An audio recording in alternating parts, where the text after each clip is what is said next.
Survey ప్రకారం కడపలో TDP కూటమికి 3 సీట్లు, మైదుకూరు, రాజంపేట, పొద్దుటూరు ఈ 3 సీట్లు గెలవబోతుంది టీడీపీ కూటమి. ఇంకా జమ్మలమడుగు, కడప టఫ్ ఫైట్లో ఉన్నాయి. వీలుంటే 1+2 3 నుంచి 5 వరకు కడపలో టీడీపీ కూటమి కవిసం చేసుకోబోతుంది. నెక్స్ట్ అనంతపురంలో 15కి 14 సీట్లకి ఒక 10 సీట్లు ఈజీగా టీడీపీ కూటమి కవిసం చేసుకోబోతుంది.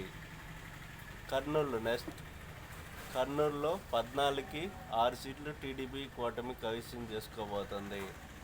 చిత్తూరులో 14కి 10 సీట్లు టీడీపీ కైవసం చేసుకోబోతుంది. నెల్లూరు 10కి 8 సీట్లు టీడీపీ కైవసం చేసుకోబోతుంది. ప్రకాశం 12 సీట్లకి 8 సీట్లు టీడీపీ కూటమి కైవసం చేసుకోబోతుంది. గుంటూరు 16కి 12 సీట్లు టీడీపీ కైవసం చేసుకోబోతుంది. కృష్ణా జిల్లా 15 సీట్లకి 13 సీట్లు టీడీపీ కైవసం చేసుకోబోతుంది. నెక్స్ట్ పశ్చిమ గోదావరి 15కి 14 సీట్లు టీడీపీ కూటమి కైవసం చేసుకోబోతుంది. తూర్పుగోదావరి 19 సీట్లకి 17 సీట్లు టీడీపీ కైవసం చేసుకోబోతుంది.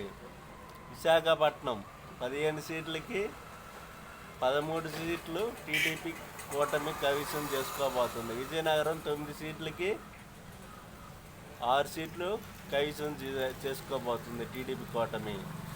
శ్రీకాకుళం 10 సీట్లకి 7 సీట్లు టీడీపీ కూటమి కైవసం చేసుకోబోతున్నాయి. టోటల్ టీడీపీ కూటమికి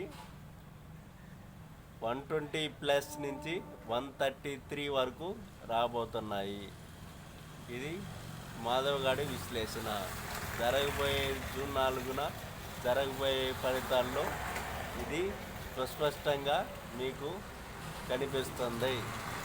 ఇది రియల్ షో కాదు, అర్థం చేసుకోండి. Okay, bye.